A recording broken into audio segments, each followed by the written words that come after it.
Well, the hangover from Indianapolis is still lingering in some of us, but for the most part, the Indy fatigue is over with, and it's time to get on with the rest of the season. It is NTT IndyCar Race Weekend, and you know what that means. When they race, we race first, and it's time for some top split action in the 2025 IndyCar iRacing Series. Hello again, everyone. I am Gary Gotzo. Good afternoon, good evening, wherever you might be, and welcome to round 7 of the 2025 season for the IndyCar iRacing Series. Saturday top split broadcast presented by 4D Racewear as we return to the friendly confines of Belle Isle, because I like this course a lot better than the current one that they're at right now.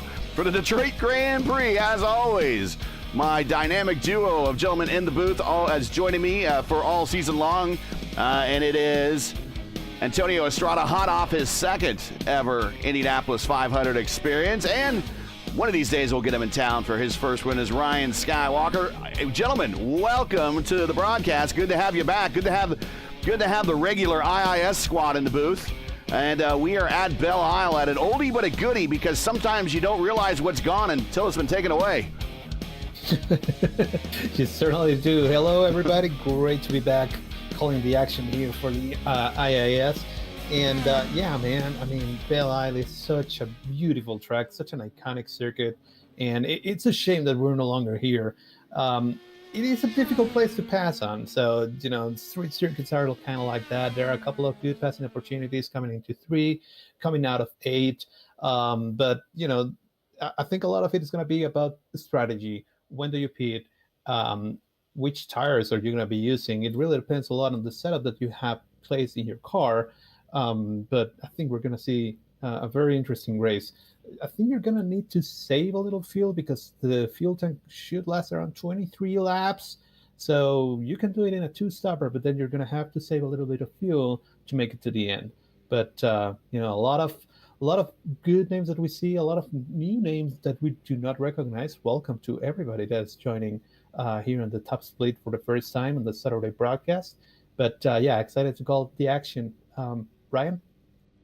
Yeah, great to be back at Belle Isle, and it's my favorite version of Belle Isle. I mean, I don't know about you guys, but I don't have anything against the current Belle Isle that's being used in real life, but just this version that we're using on iRacing, it's just got so much history, and it's always produced great racing when it comes to IndyCar, not just in real life, but also iRacing as well. And I think with this track being really tight as well in some places, I think timing your moves, if you can make moves, is going to be crucial. And I think also as well, we've not mentioned keeping out the wall. Starting lineup, let's get into it. They're lining up on the backstretch, so we got a short pace lap before we go green. Take it away, Antonio Estrada. Sure. On the pole with a blistering fast lap time, that's on the 111 bracket. The only driver to do so, it's Williams eSports Pablo Espes. He's going to be joined by Kevin Burrell, who is currently leading the championship on the IAS. He did a 1:12.2, so very, very fast as well. In row 2, starting third, is Kevin Desnoyers. He's from first to forward, and he's joined by Ethan McNichol, who's going to be starting 4th. Ethan is one of those names that we don't recognize, but welcome to the top split. Starting 5th is Daniel Gomez from Argentina. Welcome. And he's joined by David Menino, who's going to be starting 6th. Starting 7th is Will Weiser, joined by Thomas Wright, who's going to be starting 8th. Starting 9th, we can find Alexander Shignov, joined by Logan Edwards. Starting 11th is Tristan Walker, joined by Shady Ahmad. 13th is Tobias Nara, joined by Paula Day. Starting 15th, Nicholas Holden, with Thomas Mankirk starting 16th. Ty Quill starting 17th, joined by Alex Noguet. 18th, starting 19th is Sam Winton, joined by Pablo Gomez Sarrio, starting 20th. 21st is Alex Thaki, joined by Kevin Parrish. Starting 23rd is John Burgess, joined by Fabian Jurashevsky. Starting 25th, it's Lilac Sear, they're going to be starting 25th, joined by Teal Nordman, starting 27th. 26th for Teal, sorry. And then on the last row, it's Radek Sikora, starting 27th, and joined by Gabriel Berger, starting 28th. There we go, just in time. I had a couple of additional comments. But we're getting ready to go green, boys. 70 laps. Oh, Pablo Estes, he's gone. He's wasting no time.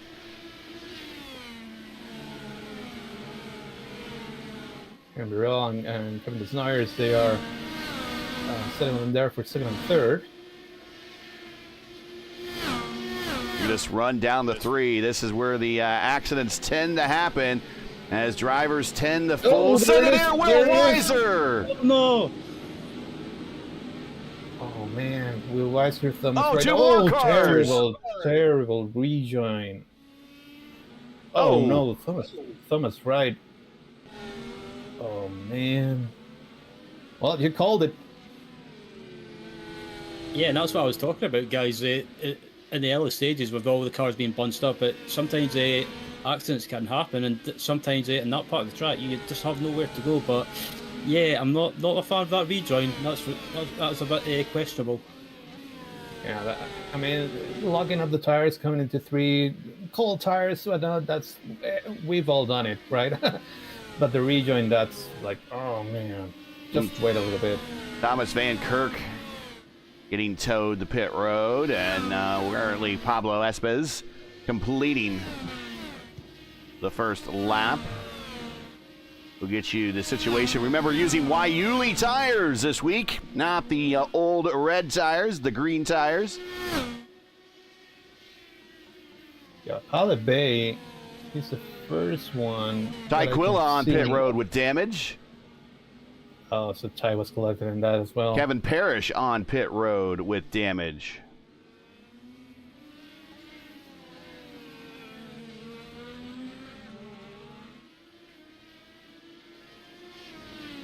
And here is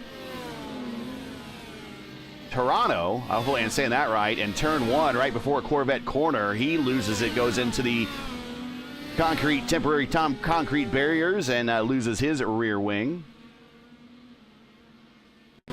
Here's Van Kirk here. I'm going to go back and watch that. I think Van Kirk he's in the Dunder Mifflin car. He's trying to get out of the way of Tyquilla. Ty gets into the back of him, loses his front wing. One of the fiercely forward cars right behind him is missing his front wing, and Van Kirk decides to punch out right in the fountain area with a rear wing failure.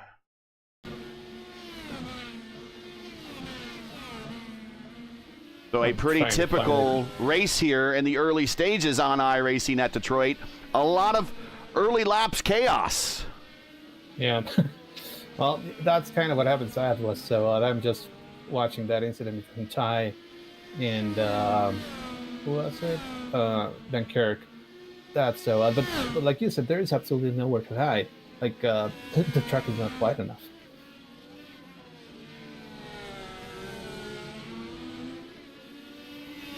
But anyway, back to the action. Racing.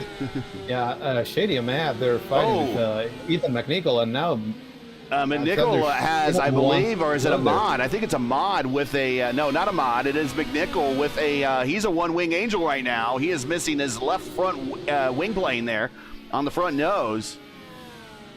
Well, that would do it. Yeah, I can see that. That's not helpful. And that's just going to pile up the cars behind. Oh, and he goes into the wall. And punches out. Smart call. Man, a lot of action happening. We're only 4 laps in. We're actually 3 laps in. We're starting lap 4. Logan Edwards has a great run here, and Alexander Sheena. He's going to try and send it. Entering 3. They're side by side. Logan finished side by side. He should be able to complete a pass here. Maybe not. Oh! And a part of a car did fall off, but it looks like someone was forgiven. Logan Edwards finished 4th last night in the open race we broadcasted on a special Friday night broadcast. He was challenging for 3rd right up until the last lap. And right until this corner right here that he's coming up to, he had a shot at it. Came into this corner just a little hot in the closing stages, trying to get around Alexander Miller. and spun out, but still brought the car home fourth. There's a car off as well, just in front of him. Oh, That is Toronto again. Pablo Gomez Tarrio. So, Kind of out here. and again the wall again as he just smacks the back. He needs to tow. That car is just done. Yep, and he is towing a very Christian Fittipaldi from the mid-'90s looking livery. And now our leaders start to experience lap traffic. Already, wow.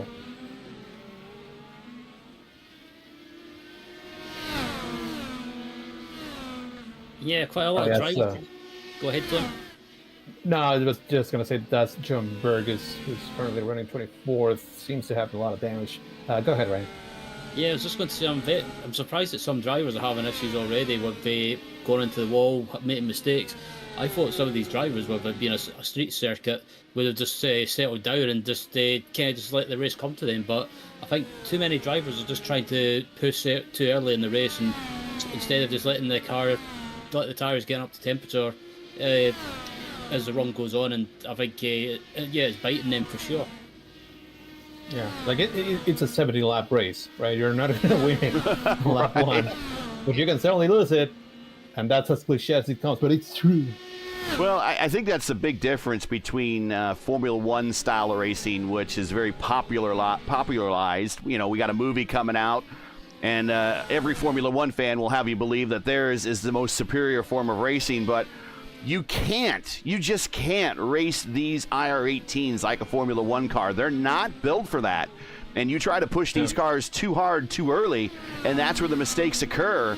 It's really IndyCar, and the heritage of IndyCar is really kind of built over long distance endurance, almost endurance style racing, but it's more of a marathon and less of a sprint. Yeah, and in many cases, that I think that comparison with F1 is fair. In F1, whenever you actually make an overtake, that's probably going to last for the entire race. So it's very important that whenever you have a chance to do it, because then, making moves is very, very difficult there, and then you're able to keep position. That's not necessarily the case with the Indy cars. There is a lot more of an ebb and flow with them, especially with the difference between tires and, the push pouch system and the setups that might be different and might affect might behave a little better in hotter temperatures, etc. There are multiple factors that come in, and patience typically rewards you with a good day at the end. Nordman and Lilac on pit road, looks like with some extended stop with extended repairs. Closest battle on the racetrack, we will get you to that. It is actually kind of for the lead right now. They're less than a half a second. Checking chats. Birel has not let Pablo Espes go. No, he has not. Checking chat. Alberta says, I missed this track. The new Detroit circuit sucks. And I do agree with you. I do wholeheartedly agree with you. I said this last night on the open broadcast we did. Check it out after the race if you want to see an additional 41 more laps here at this circuit. This circuit, when it was on IndyCar Racing 2, I think it was still on IndyCar Racing 2 at the time, and then when I got to iRacing, it was here. I hated this circuit. But like I said, sometimes you don't realize what you missed until it's gone. There's a song about that, right? And I think half the country songs are about that anyways. I didn't realize I missed this place until it was gone, because the new circuit is absolutely horrible. I will say this for the new circuit. The pit lane is pretty cool. It's very innovative, having it from both sides. I like that. I think that's all the positives that I can give right now. If that's the only positive you can make about a race course, you need to find more positives. I found one. But yeah, no, I agree. Belle Isle in IndyCar Racing 2, I hated Belle Isle. I hated Vancouver because I could not keep myself off of the wall. But that was a me problem, and not necessarily from the racetrack. That's as they like to say in the IndyCar Discord, the get good problem. Yeah. GITGUD, get good. Anyways, Good. speaking of good, we're riding with the general, Kevin Burrell. He is your points leader right now in the point standings for the IIS. He smacked the wall a tiny bit. Yeah, I think it's fine, but Right there, Fine, Corvette at the infamous Corvette corner. And if you're not very sure what I'm talking about when I talk about Corvette corner, just type in Detroit Grand Prix, oh man, Corvette pace it's car, great. and that will show you everything you need to know. Oh man, poor guy, but that's still funny so many years later. And it kind of seems like Pablo Estes heard us saying that, oh, Kevin Burrell is not letting him go. In the last lap and a half, he put half a second on. Yeah, no kidding. Almost a full second on. Here are the points coming into today's race. Here you see them. Let's get the static bugs out of the way there, too. Woo. Burrell is your points leader. Nathan Moore is second. And Alan Brichot is third. Egan Morris Connell, Sophie. Make sure to check her track guides that she posts here on our channel. Sophie is sixth. Olivia, Miss Excitement, seventh. Will Weiser is eighth, but unfortunately, Will Weiser started off this race badly. He plowed into the turn 3 wall. His day is done. Dahl in ninth. Anna Klimek, who has had a good week, is in 10th. Let's get the static bugs back and get the points off. And I will say that each one of the leaders, as we currently ride with Kevin Burrell still, Burrell has 11 top fives and 14 starts, so very consistent the way that he has got himself up to the top in points. Moore, second in the points with only 7 incidents and 12 starts. We're in their 7th round, so he averages 1x a race. That's how you get points, guys. That's how you get points. You bring home undamaged cars. That's how you do it. And then Alan Berteau, talk about getting to the podium spot on quality starts. No wins, but consistency is his rule through 10 starts. He just finishes in the top 5 or the top 10, and that's how he's got into the bottom step of the podium here at the mid-season point here of the IIS calendar. That's great, yeah. And, having 1x average, that's insane. And, that explains why I don't do better. I think we have a lot more than one expert. I have maybe 5 X's by the end of the first lap, so... Hey, Alex Nogue, he just went by Palais a couple turns ago. Missing a front wing. But I just wanted to mention that he's on the Fiercely Forward team. That's a new addition. And yeah, even though he's missing a wing, he's still putting some really, really fast laps. Like the leaders are in the 114 bracket, and Nogue's last time by was a 115.7. So I mean, yeah, and not blazingly fast, but he's not gonna lose a lot of time. And then I imagine that he's gonna wait until his pit window opens, and then he's gonna try and make the change of that'll be change the wing. That'll be a 5. We call it a penalty, but it takes 5 seconds in the game to change the front wing. So it will be a 5-second pit stop penalty when he comes to pit road if he chooses to change the wing, which I don't think they'll give him a choice. I think the sim will slap on a new wing, but if he is getting good time, it's because of, the lack of downforce. He has less drag than everyone else right now. His drag coefficient is much lower than every other car on this grid that's still running. He's lacking at least a couple 100 pounds on the right front there. That is true. That's very true. So after the hectic start and us getting derailed, but multiple things that were happening, what do you say we go super quickly through the field? Pablo Estes is your leader, as we have mentioned before. Kevin Burrell, he's still very close. Little further back now, but still around 2 seconds back. Kevin Snyers is third. Dave Menino, he is currently running fourth. He's driving a great race, by the way. In fifth, we can find Daniel Gomez, a newcomer to the top split. So welcome and great job so far. Running sixth, we can find Tristan Walker.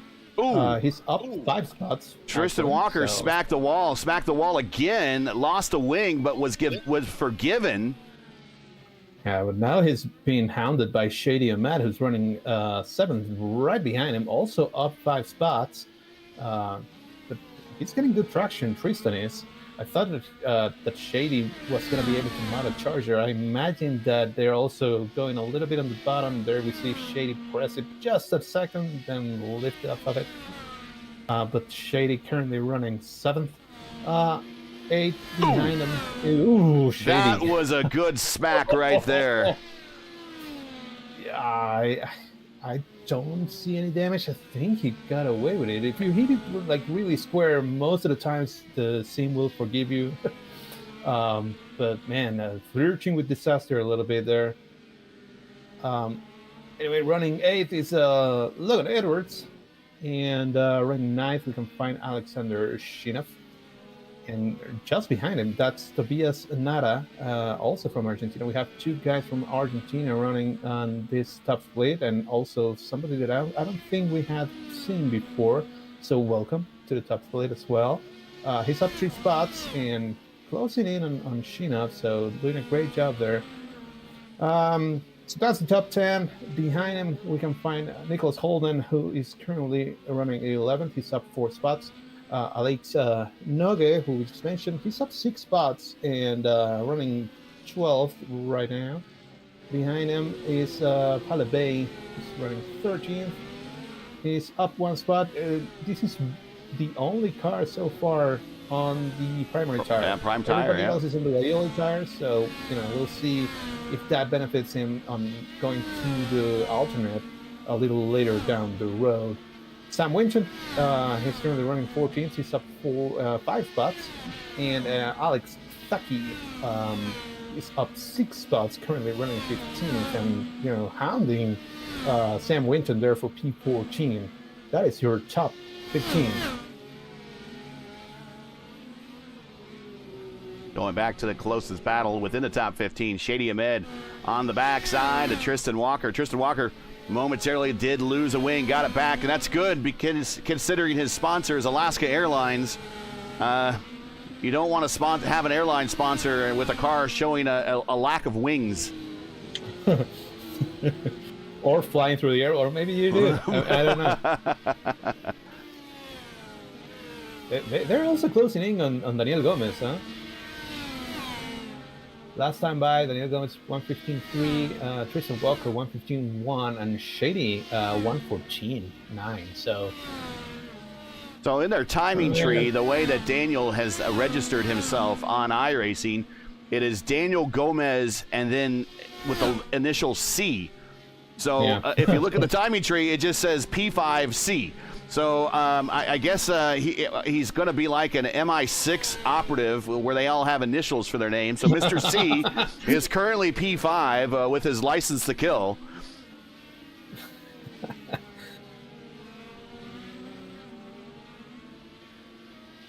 That's really true. Because Kainer didn't mention Radek Sikora. He's up 11 spots right now, currently running 16. So that's pretty cool. I mean, it probably dodged most of the wrecks and craziness that was happening there. Drive to survive, man. That's half the battle, right? To finish first, you must finish. And, yep. And as my old GI Joe, my old GI Joe cartoons used to say, with the PSAs at the end of them, and now you know, and knowing's half the battle. Exactly right. And that is Radek Sorka. He is up 11 spots in 16th. Ethan McNichol looks like right behind him. That is a battle for position in 17th. Kevin Parrish. McNichol is the last car on the lead lap, and then Kevin Parrish, who had an incident on turn 1, had to come to the pits. He's back on the racetrack, but he's surrounded by at least P2 and P3 in the running order at the moment. Parrish is currently 18th, the first car 1 lap down. We started this race with 28, and currently there are 23 cars still running on the racetrack at the moment. Yeah, and from Parrish right now we have Desnoyers trying to get by him, but right behind Desnoyers, that's Ty Quayle, and that would be for position between Parrish and Ty. Oh, a little bit of a touch of the wall by Kevin Desnoyers, but he's able to make the move on Parrish. So now that's a direct battle for position between Parrish and Ty Quayle. If this is your first time watching the Top Split broadcast on a street course, so you're not familiar with the tree, here we go. All these little green triangles, that means these drivers in this column right here are all on the Waiuli tire. That is Waiuli spelled with a G. And then you see Pally Bay. We already talked about Pally. Pally, that is one of the drivers on the prime tire. Then we have 16th and 17th back down here on the prime tire. So if you see the black triangle with the white outline, that means they are on the prime tire. Everyone is required to swap compounds at some point during the race. It looks like a majority of this field decided to start on the Waiuli tire, and they will transfer to the prime tire at one of their possibly 2 stops. I think we are looking at a 2-stop race here. Yeah, we should. I mean, you can try for a 3-stop, but you should have paid already, and it doesn't really benefit you at all. The fall-off is not that great, and you'll lose a lot of time. You just need to save a little bit of fuel. And on that note, the 3-stop window is open now. It opened actually at lap 17 and about a 17 and a half. So the 3-stop strategy is open now. If anyone wants to take that, they would stop at 18, lap 36, lap 54, and then they would go home at that point. The 2-stop strategy opens right around lap 23, 24, and we are still a decent number of laps away from getting to that point. We shall see who ducks in first.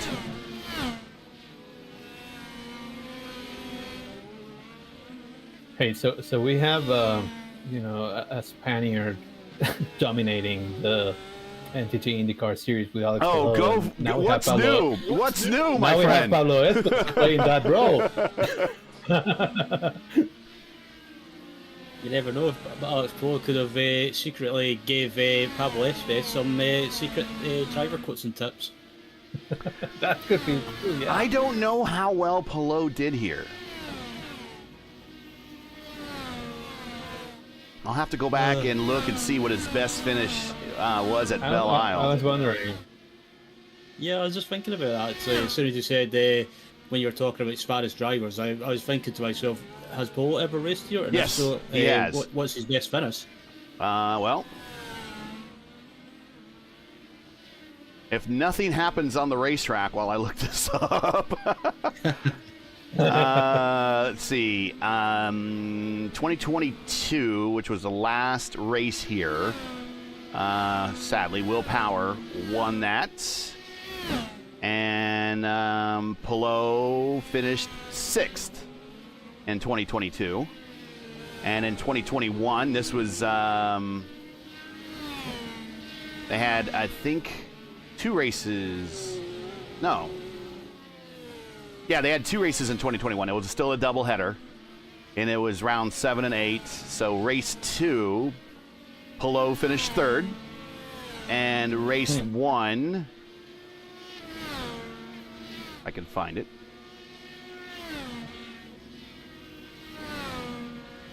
Palou finished 15th. And did he race here in 2019? Because they didn't race here in 2020. I don't think so. I don't see Palou in the lineup there. So, okay, so 2021 would have been his. So he's raced on this circuit 3 times at least, and has at least 1 podium that I can tell. So. Okay, so not it's a decent record. Not the history of dominance that we're used to by the Spaniard. Yeah, it's been quite funny reading social media after the 500, and even in the run up to the 500 in previous races, people said, "Oh, Palou dominates too much. I don't like him," and I think to myself, yeah, just because he's doing well and he's dominating, it gives you a reason to dislike him. But on the other hand, you've got to take your hat off to him. He sort of reminds me of Alex Zanardi in a way. Yeah. When he raced in IndyCar. Yeah, and again, I don't think you appreciate it until it's gone, much like this race course. I never really appreciated Alex Zanardi until, unfortunately, he couldn't race anymore. And you're just like, oh, that sucks. I mean, he was pretty good. I didn't like it when he won all the time. But you know what? Let's think of all the good stuff Zanardi did do. He introduced the racing world effectively to Victory Donuts. Yep. Yep. Oh, yeah, we do tend to miss those guys that dominate after a while. They're like, you know, they kind of build up, I like to talk wrestling a lot, they kind of build up that heel arc where everyone hates the winner, and then eventually, you know, when they become old and gray and as the older wrestler that's maybe skill set's not as good as it used to be and a little bit slower in the ring, everyone tends then to like the wrestler at that point because I guess everyone's more relatable. Yeah, Pablo Espas gets into the wall and Tristan Walker is around. Yeah, Tristan Walker just sent it entering 3, lost control of the car. Luckily, he didn't collect Gomez or Shady, but man, a little bit of that was interesting. Let's watch this battle for position coming down to turn 3, and he was just trying to brake later than everybody else, and the back end got happy. Actually, not got happy. I think he grabbed too much of the corner, and Shady threads the needle and gets on by between the car sideways on the racetrack and the barriers on the outside of the race course. And sorry to cut you off, but I was just watching this battle, and and now that also brings Tristan Walker back to Logan Edwards. Logan Edwards is now looking at his prey, especially because I think that there might be a little bit of damage, or at least the tires are very hot for Tristan Walker there. And also, Alex Noguet, he went by Nicholas Holden for 11th a lap ago, and even with that broken wing, or, you know, front end that's missing the left part of the wing, he's landing fast and up 7 spots to 11th. Makes you wonder if maybe in his game he has a wing, but in our games, for whatever reason, we're seeing some sort of desync and he doesn't have a wing. I mean, maybe, yeah. Maybe he's just that damn good. I don't know. I mean, he does race for Fiercely Forward, so he's going to be pretty good. He is the 3rd highest I-rated I-rated driver in this split. So yeah, he's going to be pretty good. But I don't know. Or he loaded in frontwing.exe or something like that. I don't know. But yeah, no, I'm sure there's a reason why he's a forward. But I imagine that we're getting very, very close to pit. Yeah, we are in that window right now. We are in that window. Holidays lap, yeah. And let's give you a push-to-pass situation here before our first pit stop. Daniel Gomez, Tristan Walker, Logan Edwards, Sheena, they're all in right now. All right, we'll watch to see if you our leader... save a little bit more, that's better, because then you don't need to save fuel for the last stint. Yeah. They're plenty safe. They're safe, no problem at all. They just are gonna need to save a little bit of fuel. So Espas with 195 seconds to push to pass. Burrell with 173. Espas bypassing the entrance to pit road, staying out for one more lap. Desnoyers 187. Minot at 196. Ahmad 157. Nara 200 as lap traffic, or not lap traffic, just drivers that just stopped. Logan Edwards. And let's see, that is who was with him? Tristan Walker. Tristan Walker. Yeah, they came out in front of our leader. But there you see the push-to-pass situation all the way through the top 20. Yeah, and Sheena came right in front of Kevin Burrell, so he's not going to be able to benefit from that. I imagine that both Estes and Burrell are going to be pitting this time by. Currently, the Desnoyers, Minano, Shady Ahmad, they're all in pits.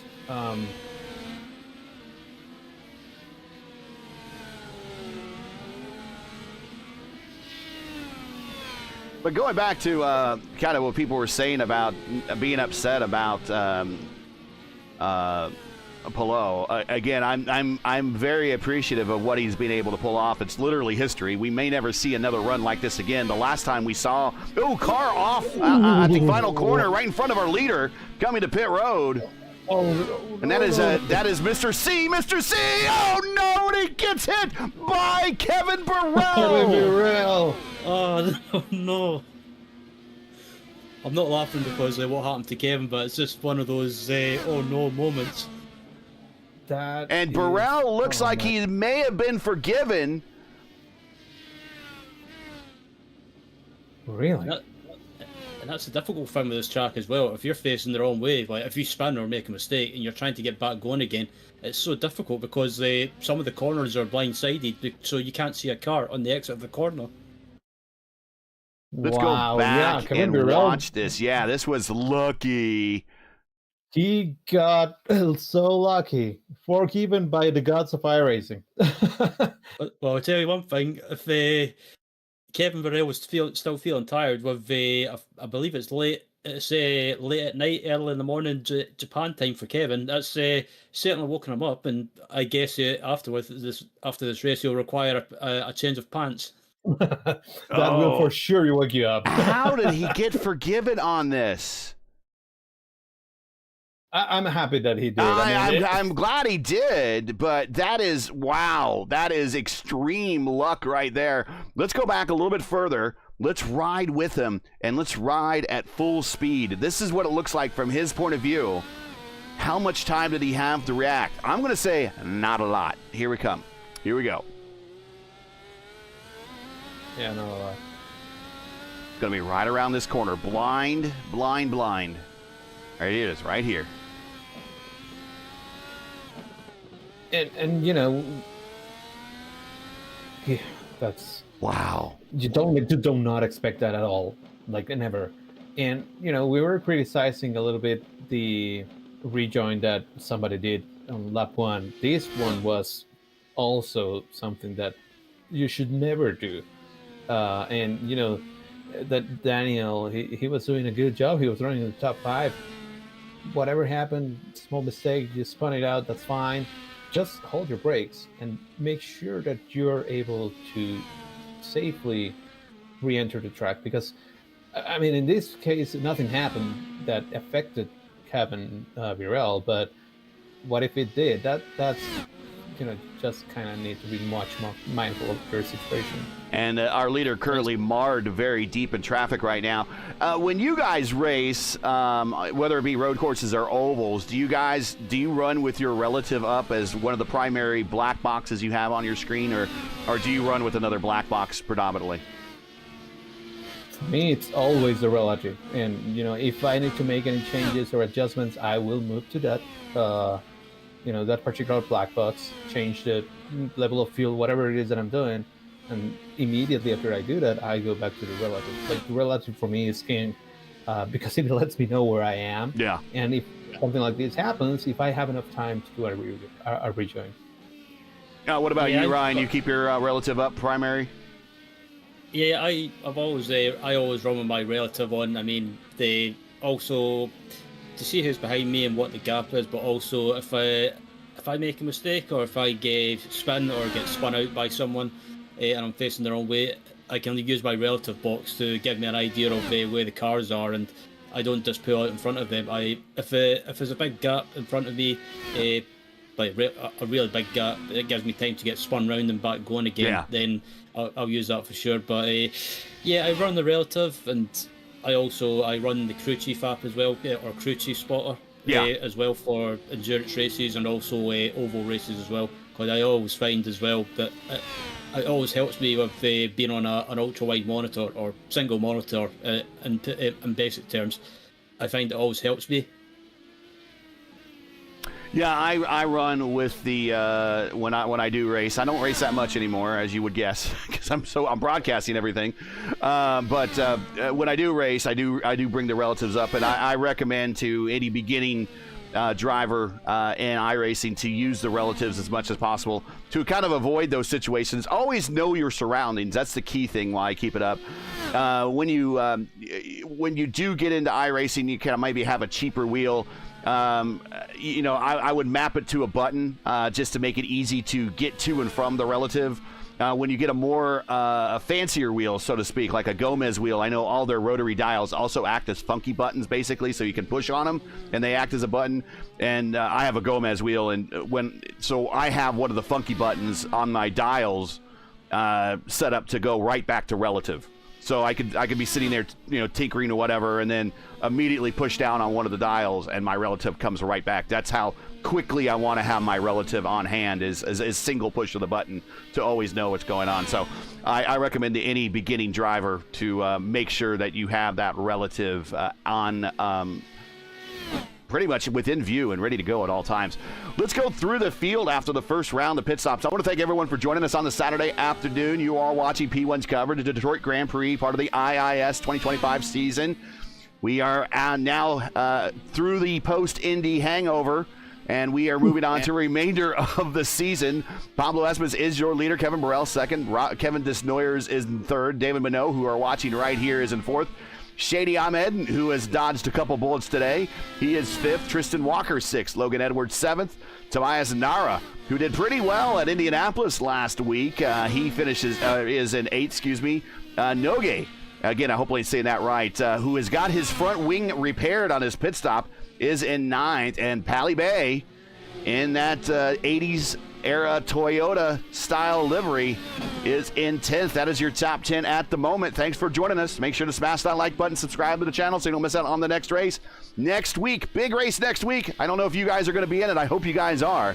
The P1 600 from Michigan International Speedway. It's going to be a 600 kilometer, 186 lap race at the high banks of Michigan. Open setup, and you're going to win Mark Murphy's money. So who wants to take Mark Murphy's money next week, 2 p.m. Eastern time, from the high banks of Michigan? I do. You do. And I'm going to be there. I'm going to try to take his money. Now you mentioned that, I'm actually tempted.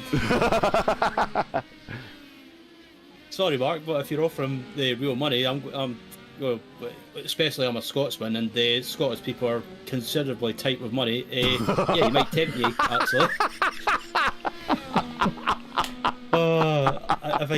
If Mark's listening to me right now, please don't slap me.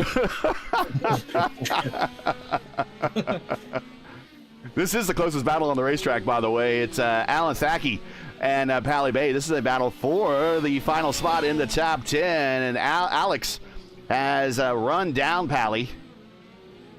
Yeah, he's much faster, and just a couple laps ago, he was right in front of Pablo Espas, who came to lap these guys, and Alex Thackey got super sideways entering turn 3. He almost collected Pablo Espas. That was why I was like, oh man. But happily, they were able to drive on into the distance. So also from that pit sequence, we lost Daniel Gomez. We remember he was running 5th, and then that rejoin we talked at length. But then also we had where is he? Alexander Shinov. Shinov was running 8th before the entire pit sequence, and was running with Tristan Walker, with Shady Ahmed, with those guys, and was looking at the replay and cold tires. He totally lost it and completely demolished the car exiting of turn 5. Oof. So that's day done for Shinov, who had been doing a great job. Top 9 are on the lead lap. Last car on the lead lap is Noge. There his Noge. And how far is Pablo behind? Pablo is behind about 7 seconds right now, this car right here. Back to that battle between Bay and Thackey. I'm sorry, the 80s kid in me, every time I see Alex Thackey's name, I want to say Alan Thicke. I don't know why. But Alex, I'm sorry if I call you Alan at any point. It's just the 80s kid in me taking over. The dad from Growing Pains. Yeah. Also, Nogue with his new wing, he's running 1:14.7. If we remember, he was around a second slower without his wing. Yeah. So now he's really pushing. Last time by, he was a second and a tenth faster than Tobias Nara, And now the difference between them is 1.8 seconds. So he's really closing in. We should have a battle brewing here in the next couple laps. Kevin Burrell getting around the lap traffic. He now has one car separating him and our leader, Pablo Espez. Thomas Wright is turning in 21st spot right in front of Kevin right now. The General is marching on. Make sure to tune in Monday night where the General will be challenged by two of his, I guess, maybe, do we call them his colonels? Yeah, two of his soldiers on Fiercely Forward. The General is the points leader in the Indy Open Championship. Final race of the season is next Monday, or at least the broadcasted race of the season. Top split is next Monday at Gateway, and you're going to see the General Kevin Burrell against Nick Sudik, and who has been leading the Open Series points for much of this season, and Hamilton Akabuizi. So it's going to one way or another, someone from Fiercely Forward is winning the championship next week, part of the Indy Open Series. That's cool. This team has become very successful in a very, very short time. I mean, they have top talent, so it tracks. But, it's great to see new teams forming and being successful right out of the bat. And the thing that I like about that team most of all is all the guys on the team, all the drivers that I've met, all very right in front of this battle we're watching, there's a car into the wall, and that is Thomas Wright.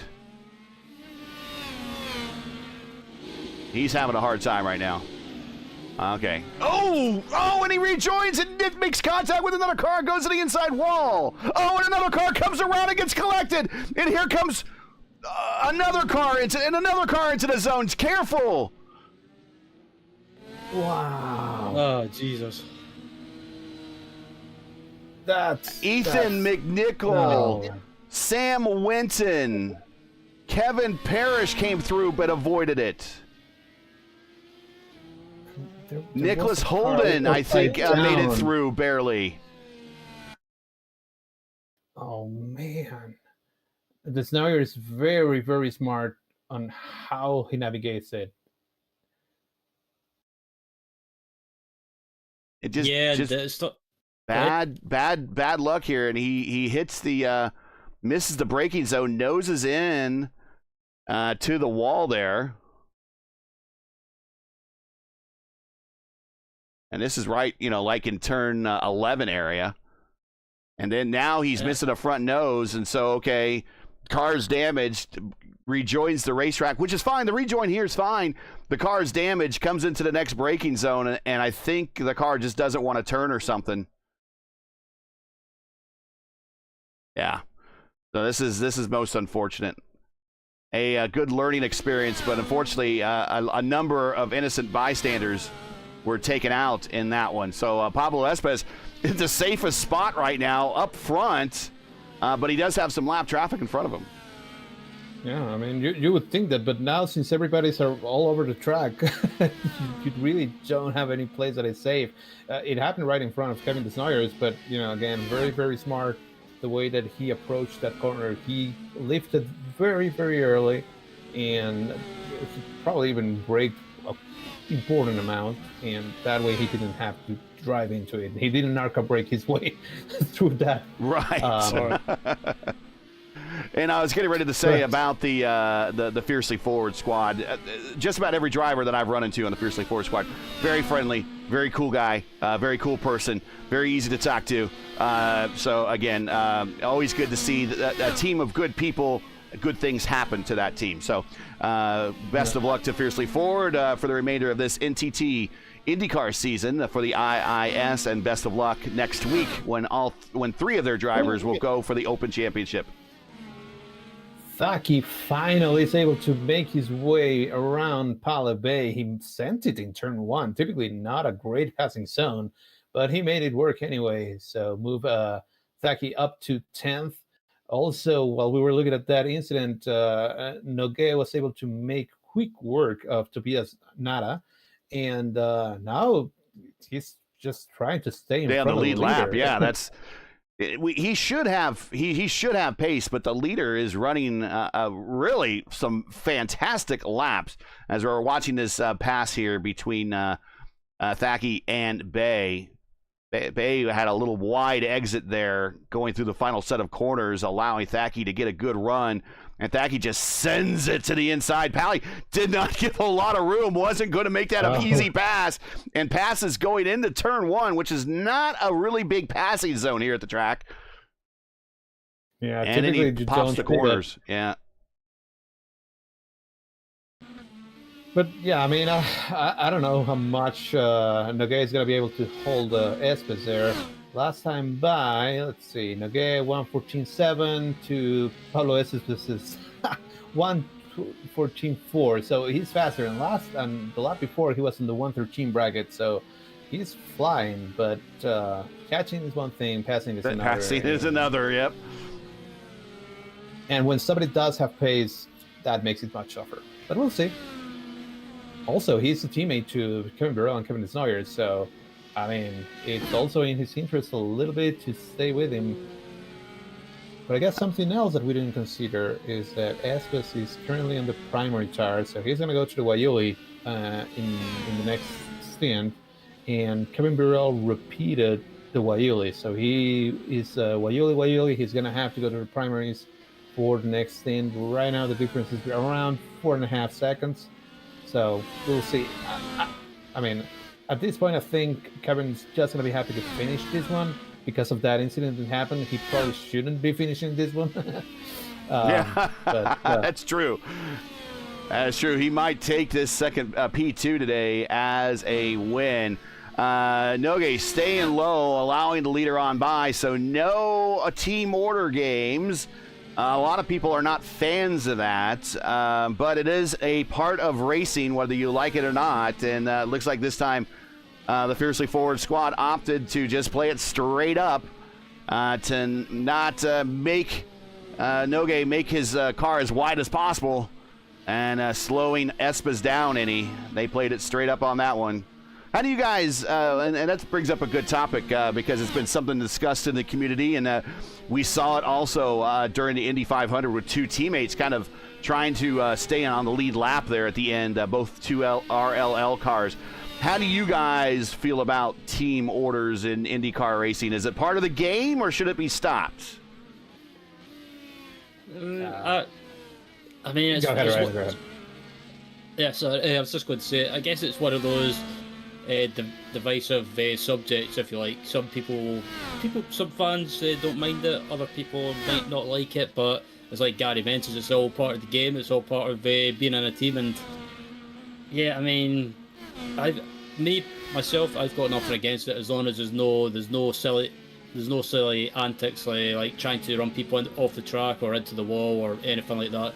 As long as it's all fair, I've got nothing against it. I mean, it's like real life IndyCar racing. You've got every right to try and keep stay on the lead lap or try and get that lead lap back. Yeah, and you know, I totally agree with that. And for the 500 specifically, it happened with W. Francesco and Louis Foster.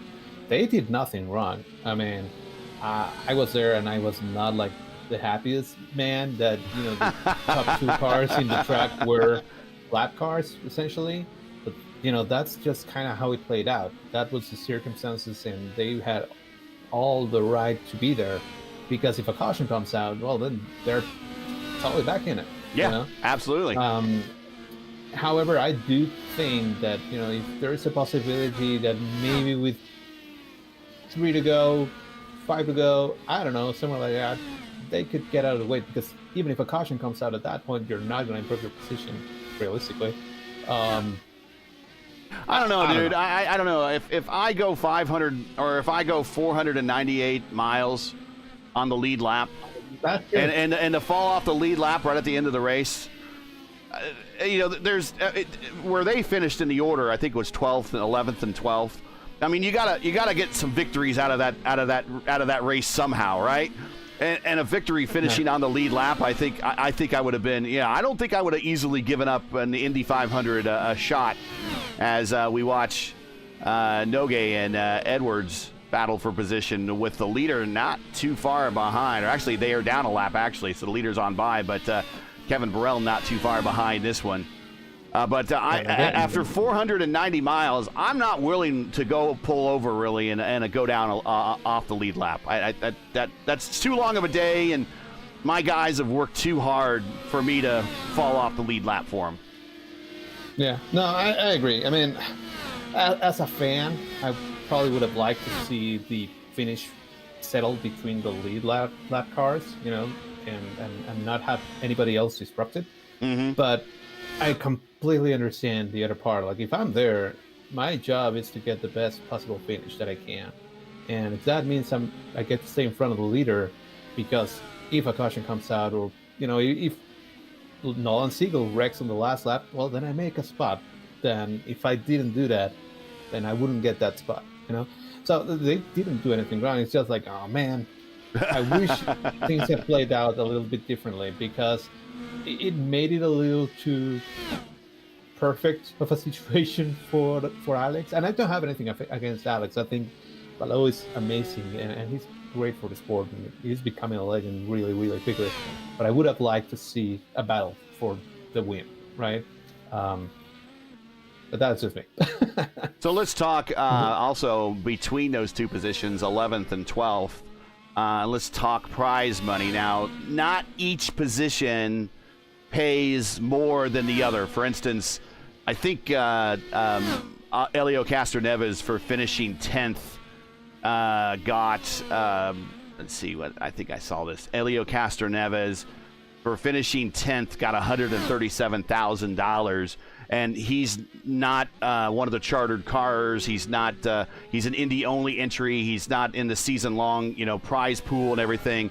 So for finishing 10th, he got $137,000. But Devlin and Louis in 11th and 12th, they are season-long competitors in the IndyCar Championship.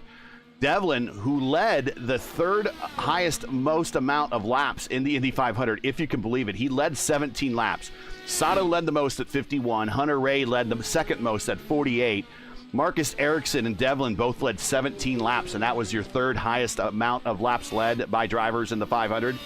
Those laps are sponsored by individual businesses and they're in and around the city, or sponsors of the speedway. And those laps, every time they lead those laps, they are that's paid. That's prize money those drivers get.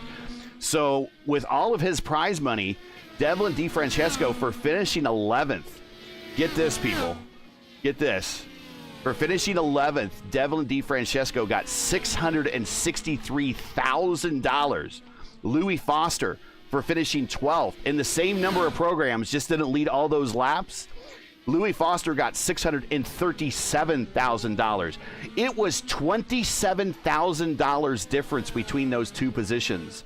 Now, granted, that position doesn't pay at $27,000 exactly. It probably pays a couple thousands to finish between 12th and 11th and 12th if you're a full participant in the NTT IndyCar Championship. But that's a lot of money that would go to the driver and also to the crew to give up just to allow someone to pass you. I mean, me personally, I would not say no to $26,000. But it's not like that makes a ton of difference for me. No. Those things. I'm just going to say it like it is.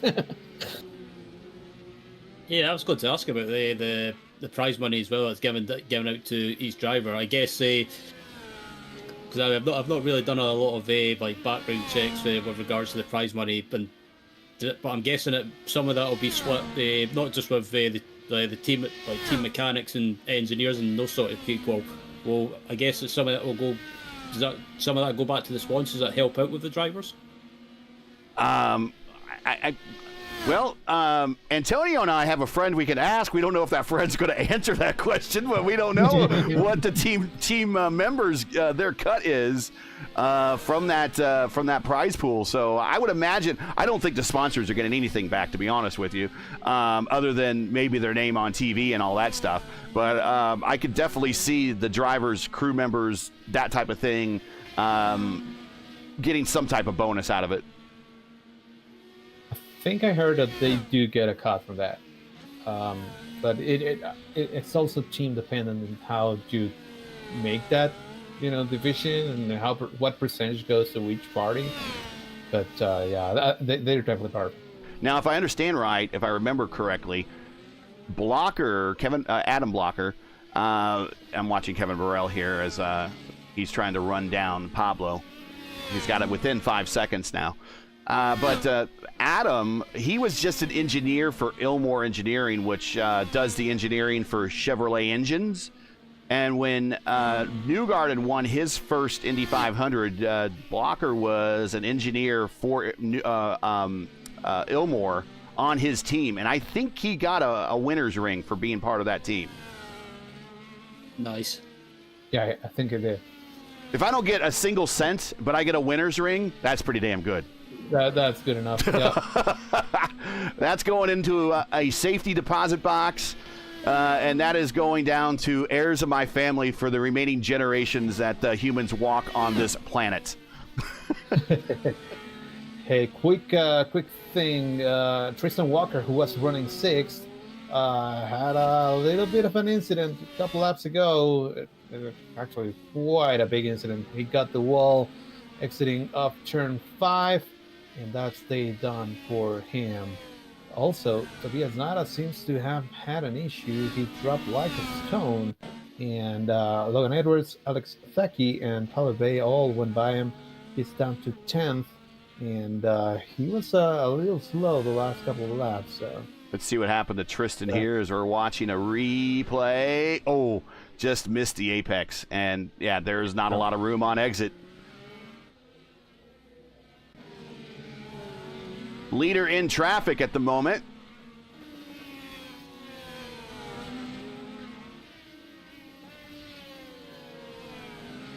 Coming to lap Kevin Parrish again. And again, we talked about this earlier. There's very few places to hide, and this is one of them right here on the backstretch where you can actually pull over and slow down and let a faster car on by. But especially in this portion of the racetrack right here, look how wide this portion of the racetrack is. In through the fountain area, there is no place to duck off. And in fact, if you try to duck off to be a nice guy, you might actually make things worse in this area. Now, there he goes. Reddick picks a good spot there to get out of the way. Then he gets back in line to hold off the position there on Parrish. That is a battle for position for 13th and 14th. Radek Sikarash, our biggest gainer so 14, far this yeah. race, up 14 spots, and Kevin Parrish up 8. So those two doing pretty good.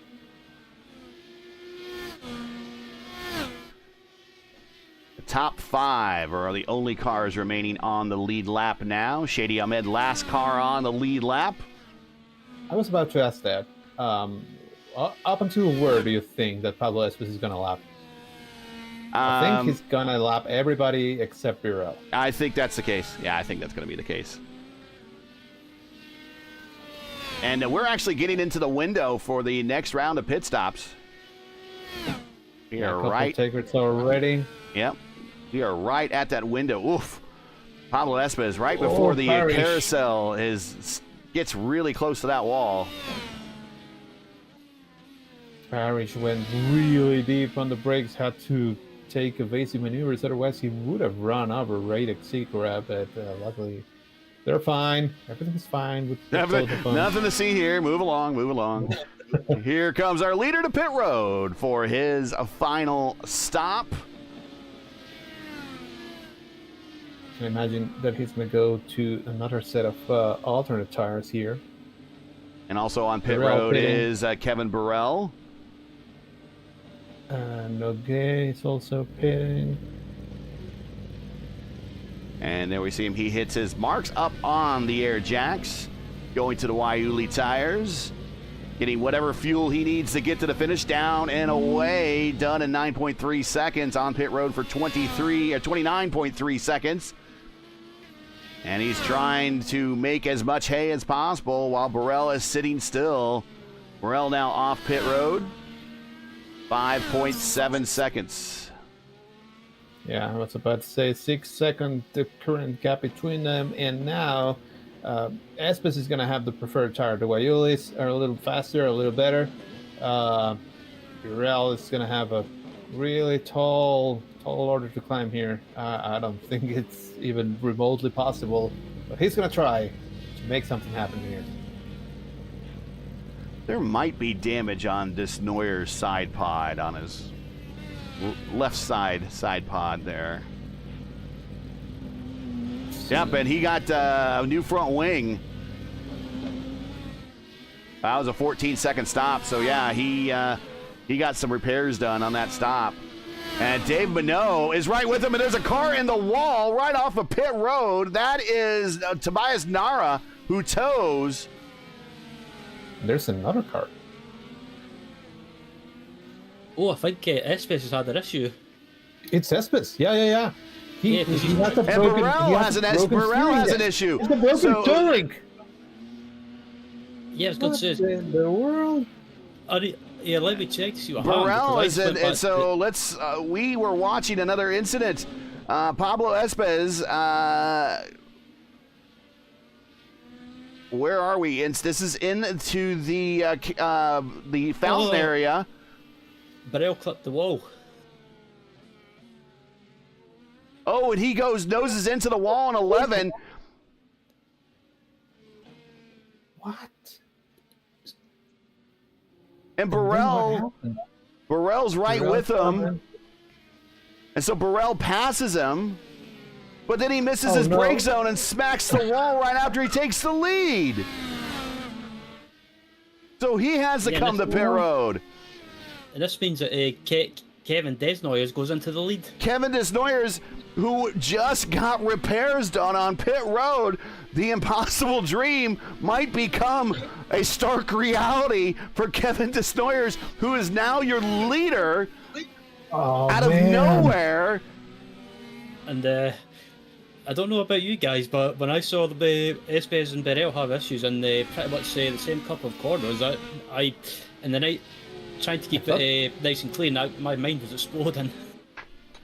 Yeah, I thought that they had, wrecked each other, but no, they were separate incidents.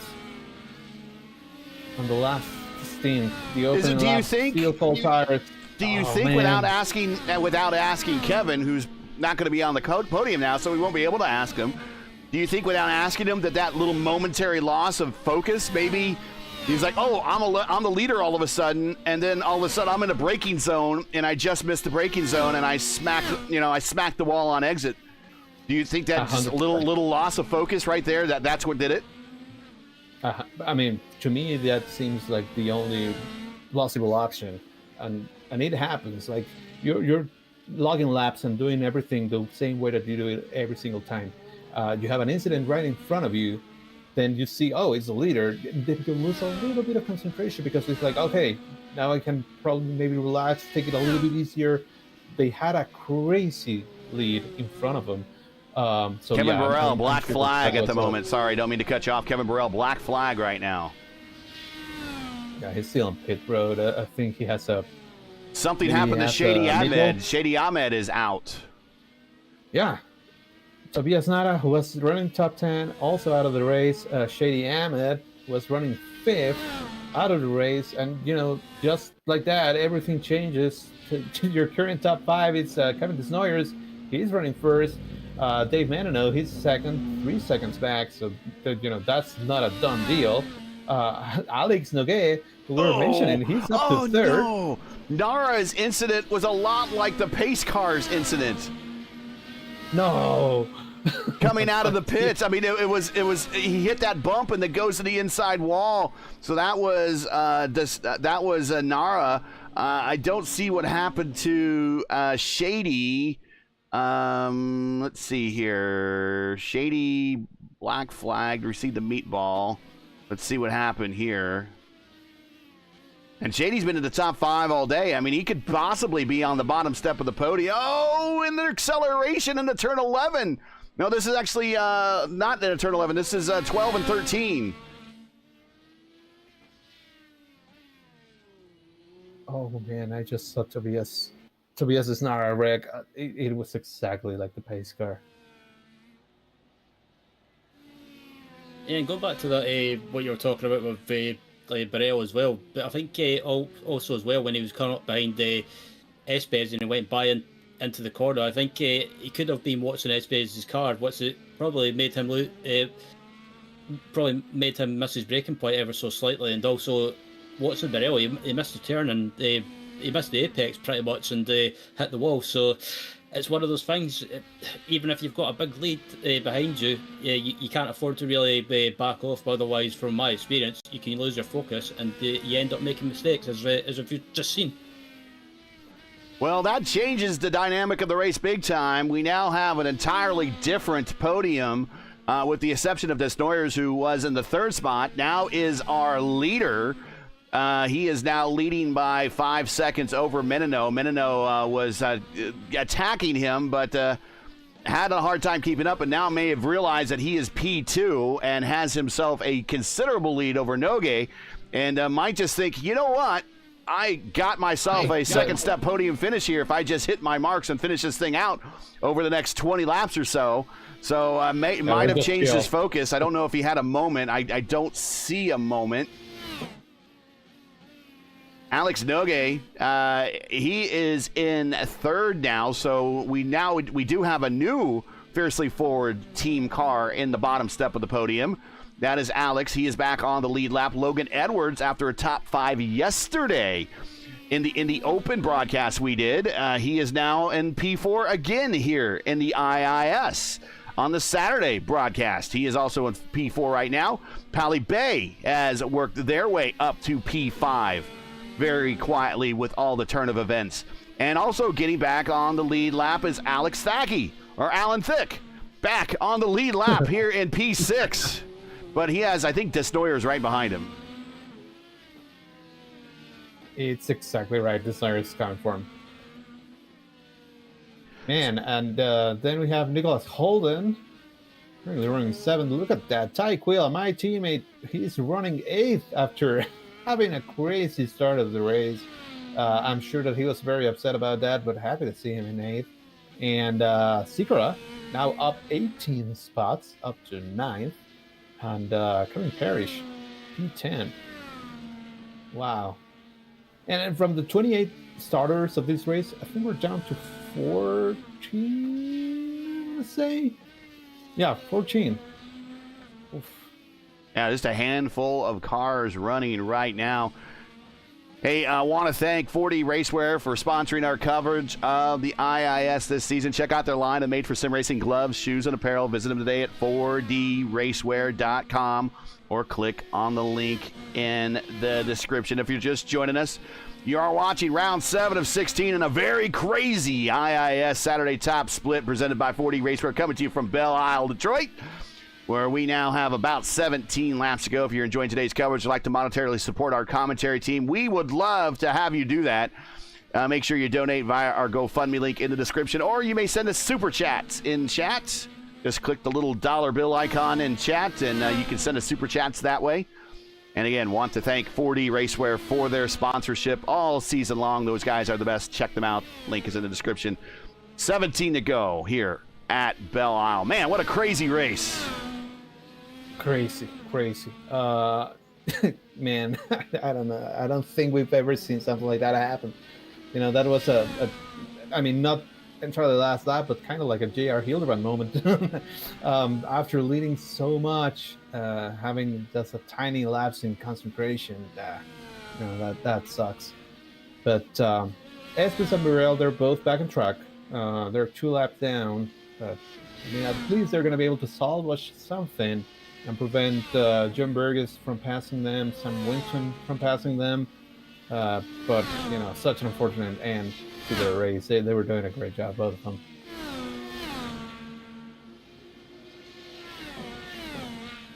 And Kevin, if there's another higher split, the highest split this weekend so far, let me bring up my notes here. The highest split this weekend is a 37:46. That was the Friday 4 p.m. Time slot. That had the highest split, and Kevin actually won that one. Here's, by the way, here are your winners already this weekend. 4-alarm Blaze Handrich got the win on the Wednesday 9 p.m. top split. followed by Anna Klimek and Alexander Miller. Somebody in the wall right in front of the leader. Pablo Estes. Yep. Goes from bad to worse for Pablo.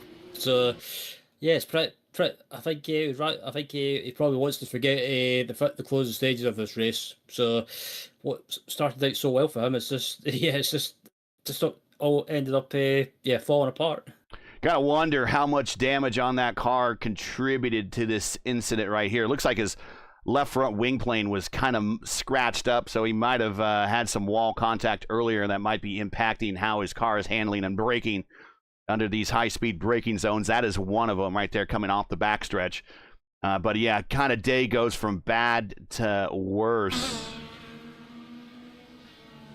The split on Friday, which was the top split so far, the highest strength of field race, Kevin Burrell got the win there. 4-alarm Blaze Andrich got the P2 there. Good weekend for him, 2 podiums. And Nathan Moore, who is second in the series points, finished on the bottom step of the podium in that Friday 4 p.m. race. Today, we only had 3 splits. Top split strength of field was a 3.5, actually a 35.47 for today. So Kevin can probably safely forget this race if he'd like to. The better finish was the top split. There is one more time slot tomorrow that people are to participate in. Whether or not Kevin has time because he is in Japan remains to be seen, but there is one more time slot everyone can participate in tomorrow, very late. It's 9 p.m. on Sundays, Eastern time. Man, I'm still pretty much in shock at what just happened. That's so unfortunate for these guys, but yeah, I mean, at least talking about Burrell in particular, that race that he did and he won earlier this week is certainly helping quite a bit to lessen the blow in this one. So, but I still imagine that he's probably not very happy with himself. He's now closing on Estes, though. He might be able to pass him. Finally, that's going to be for P13. But man, I can totally. I don't know what's up with this track. Really, it just about every race I do here. Even the race yesterday on the for the Open Series, there's always a little bit of drama every time we have a race at Detroit. I don't know what it is. When I did a broadcast here for the Elite Racing League's Warriors for Peace IndyCar Series, and it was almost the downfall for the championship for Adriano Pinheiro here. He had a podium or a top 5 finish locked up on the last lap, and going through, I think it was like turn 7 area, he lost the car, smacked the wall, and ended up not making it around to the finish on the white flag lap, and just about cost him the championship, this one race right here. And hopefully that's not the case we see with some of these drivers that are having problems today. But, man, whatever it is, there's always a little bit of drama at races when we come to Detroit. I mean, it's a tough track. And 7 laps around here is no joke. It's unforgiving, this track. Yeah, for sure. Like the old Western movie with Clint Eastwood, Unforgiven. Yeah, or that Metallica song. True. 13 to go as we are reminiscing on Metallica and old Clint Eastwood movies. Desnoyers our leader. He has 179 seconds to push to pass, but he has such a big lead at the moment. I don't think he's really going to need it unless he needs to get a little extra boost to push some lap traffic. Manoa 156. Noge getting down to the end of his push to pass allocation. He's at 59 seconds. Edwards at 192. Valley Bay 125. Thackey at 38. Holden 173. Ty at 160. Parrish got 21 seconds left. He's on the button now. And Sequoia on 116 seconds. Plenty of time for a lot of these drivers with the time remaining. 5 cars on the lead lap. Pally Bay is the last car on the lead lap at the moment.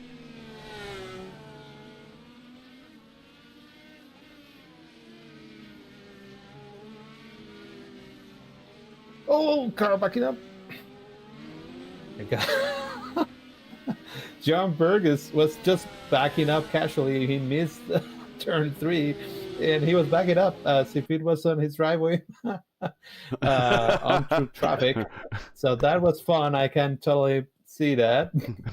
Burrell's probably It's not the very happy beep, about that. beep, beep, beep, beep, beep. And here comes two cars side by side behind him. It's Burrell and Epps, and they're like, what in the world?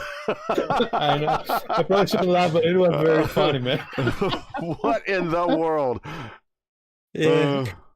Yeah, let me ride with we've ridden with Burrell too many times a day. Let's ride with Epps. Here's what Pablo sees. Let's do it at speed. Yeah, I was just watching that, and I went back. I went back to the live, and I saw that happen. And I was like, "What? What? What? Jeez. Oh, surely that's got to be sent into was it the iRacing stuff for the highlights? Oh dear. That's when you need to just put it in map one, or put it in map one, put it in first gear, drop the clutch, and make it spin there. Oh, and again, but now it was Dave Menino who was backing up. Happened right in front of Burrell. This was again. Somebody backing up turn 3. Now that's gonna open the door for Nogue to. Oh man, Menino just needed to have a clean race, and he was gonna score a second place easy. And now he's gonna have to fend off Nogue, who has been very, very fast, at least half a second quicker than Menino the last couple of laps. So we'll see. Still 11 laps to go. So I think Nogue is gonna be able to catch. Not sure if he's gonna be able to pass. I just said multiple times. Catching is one thing, passing is another.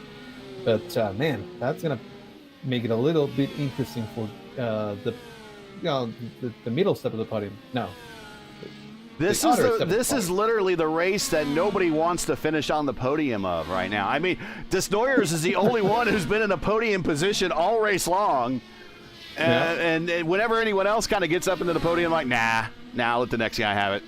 Nah, this is too hard of a race. I don't want to finish on the podium. There we see Burrell and Epps going into 3, passing each other. Oh, there he goes again, Menino. Now he broke the car. Oh my God! There goes his podium. He lost the wings, both of them. My God. I feel bad. I mean, at this point in the race, you just got to hit the marks for 10 more laps, and by himself in the braking zone. Maybe the brake bias is off a little bit. The car is getting a little bit lighter with the fuel. The tires are getting worn at this point as we are now, kind of 14 laps into a stint. And the back end under the braking zone just kind of comes on around, and that takes away his podium. And again, who wants to finish on the podium? I guess it's a game show we can have today. And right now, the podium, the newest challenger for who wants to finish on the podium is Logan Edwards, who came so close to getting on the podium yesterday in the 41-lap open race we had here. Well, he has a 32-second gap to Pally Bay. Well, actually, 21-second gap to Pally Bay. So, I mean, if he keeps it on track, he should be able to get it right and go ahead. I was just going to say that. So it's right now. It's another car in front of the leader. Somebody else is off. I think it was Pablo. Yeah, Espes again.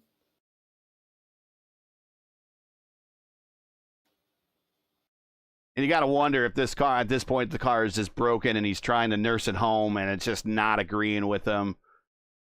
And the thing doesn't want to turn.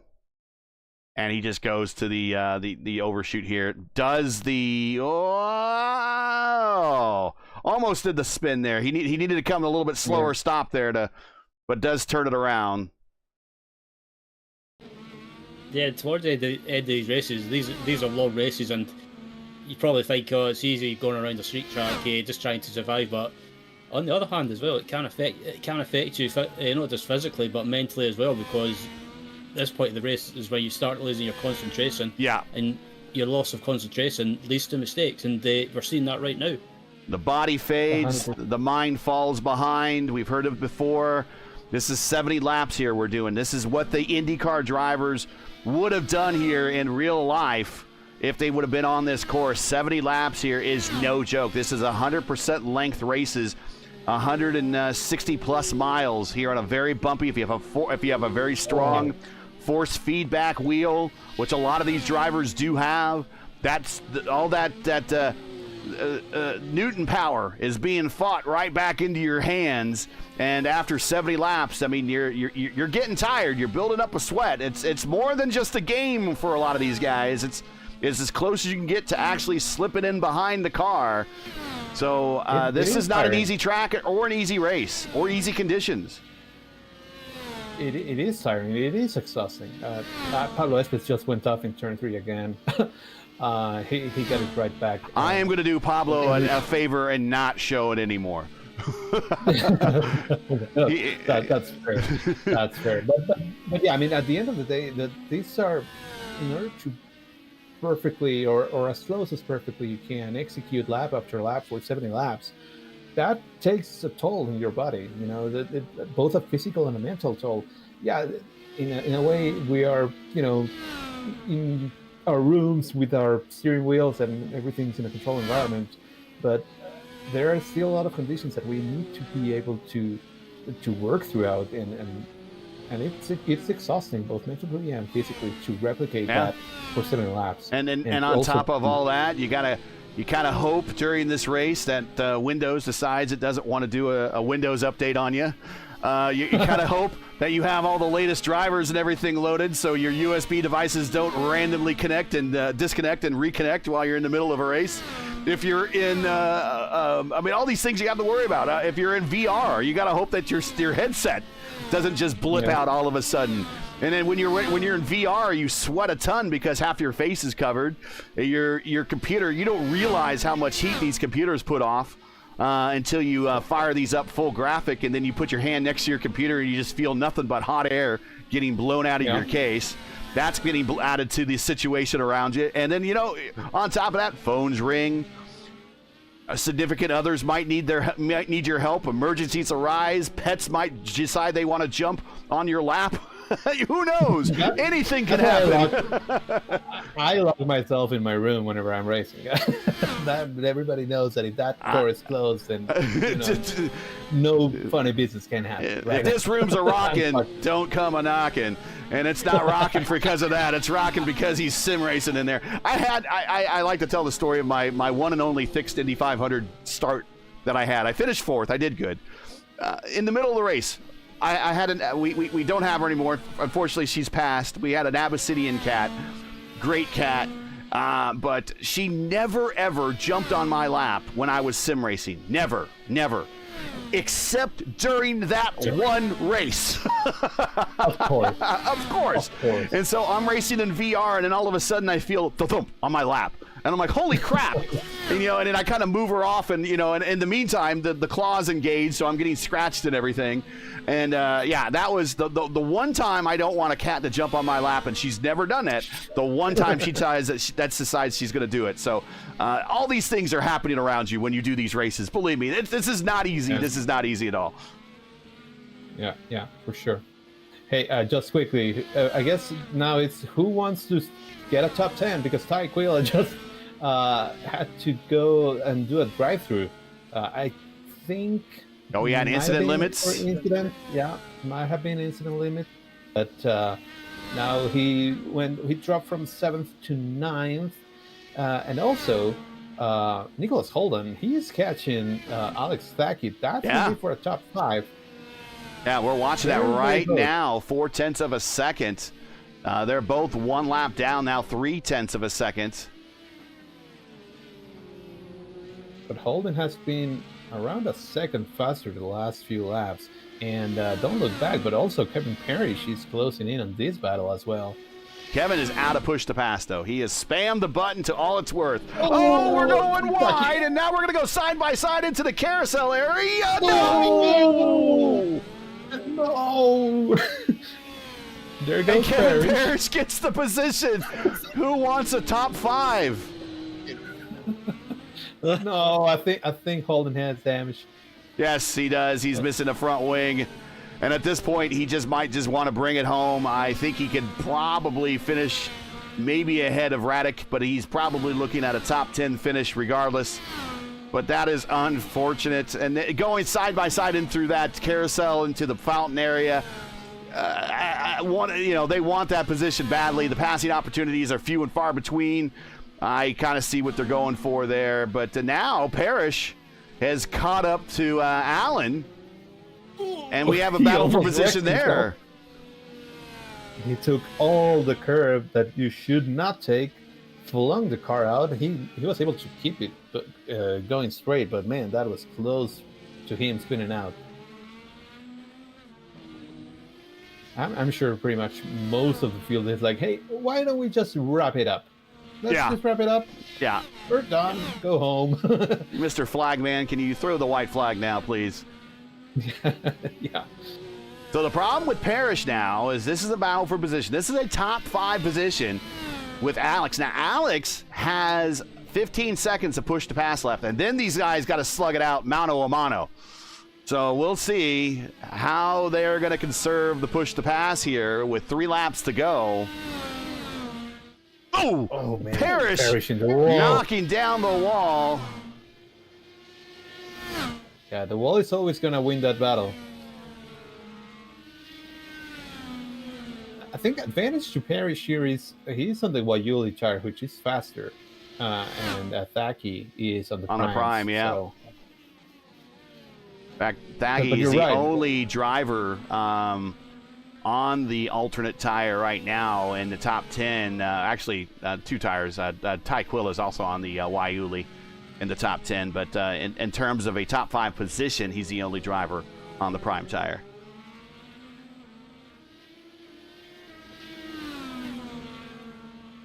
Parrish is probably hitting the button for the sake of hitting the button right now. I would be. Come on, give me a little bit. Maybe there's some left. He gets in there in the braking zone. Thaki went wide again. Thaki got squirrely. Oh, no. Oh, the marbles. That might have been enough to hold off this position. How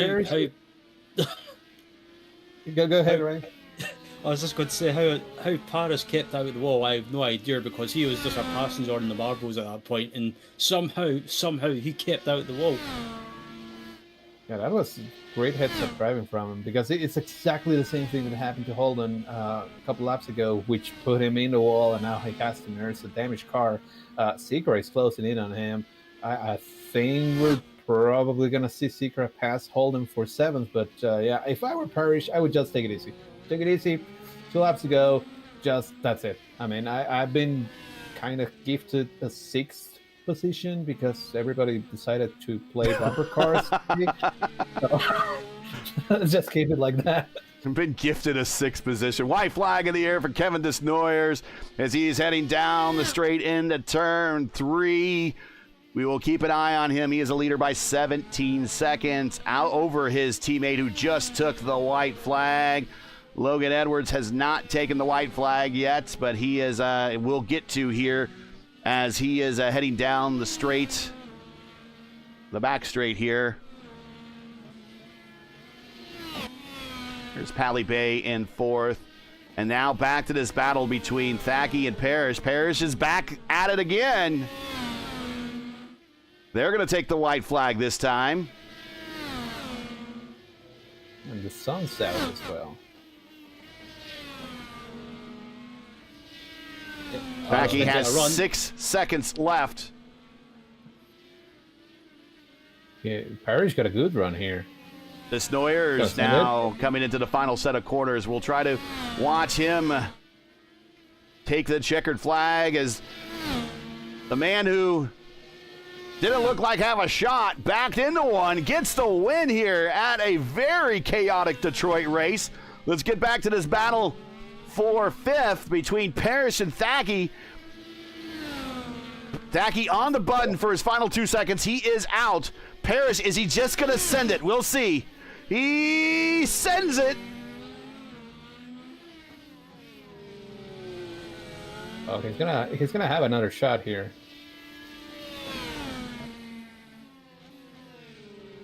He's trying a wide apex. Good. Gonna take a don't shot think to it's the gonna be inside. Oh, just not enough acceleration under all these bumps. A little bit of sliding there for Thacky. He might get a run. He might get a run here. Thacky defensive to the inside, coming to the final corner to the checkered flag. Whoa! Very close, but Thacky holds on. And now Sikora is making a move on Holden. Oh, same thing. Not quite there. And that was fun. 2 battles for position that came down to the wire. A couple hundreds between them. That was cool.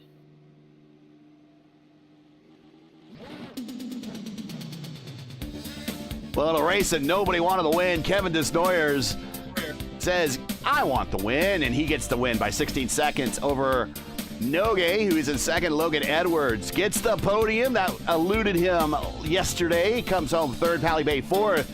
Thacky in fifth, Parrish in sixth. Holden and Sikora in 7th and 8th. Again, those battles for 5th, 6th, 7th, and 8th. Great battles right there at the end. Ty Quilla gets a top 10, finishing 9th. And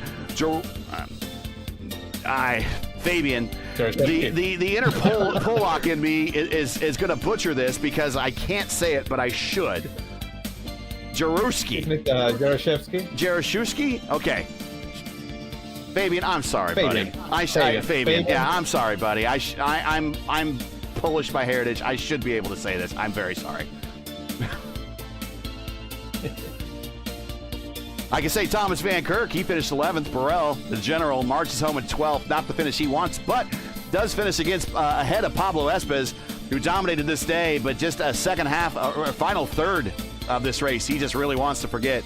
Winton in 14th. Menino had a podium right there, really, within the last 10 laps, and just had problems there at the end. Finishes 15th. Burgess, Ahmed, Nara, Walker, and McNichol, your top 20. What a good field here today. Good field here today. Gomez, Wright, Alexander, Berger, Zier, Nordman, Pablo, Weiser. That is your top 28 for the 28-car field. And Sikora, your biggest mover, up 19 spots. Also, shout outs to Nogue, Alex Thacky, Kevin Parrish, up 16 spots, each one of them. That was, a lot of people moving up.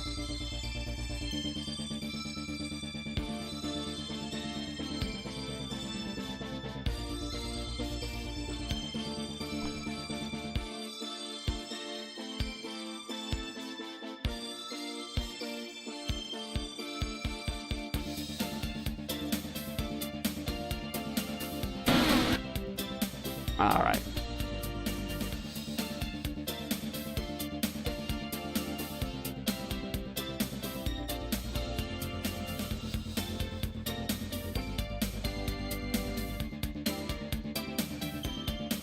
There almost needs to be, like, if it was possible, iRacing sends like a person with a load of Gatorade to everyone's house after this one. I bet everyone's tired.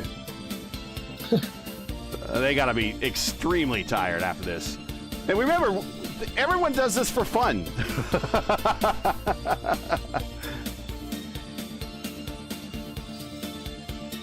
Yeah, sometimes it's not. Sometimes, why do I do this? Why do I subject myself to this? Sometimes we question it, yeah.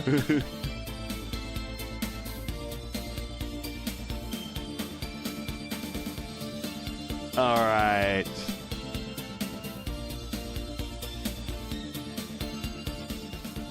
People are like, what are you sadistic or something? Why do you keep doing that? If it's because I like it. Can't help myself. Oh, well. Because then you get the thrill of victory sometimes. Thrill of victory and the agony of defeat. And we have, man, everyone is here. Wow. So let's bring up Logan Edwards, and we'll bring him on up. And we'll also bring up Justin Petshower, who has completed his race as Justin Petshower. Justin, stand by. We'll get to your race here momentarily. But Logan Edwards, we were playing an entirely different game today, Logan.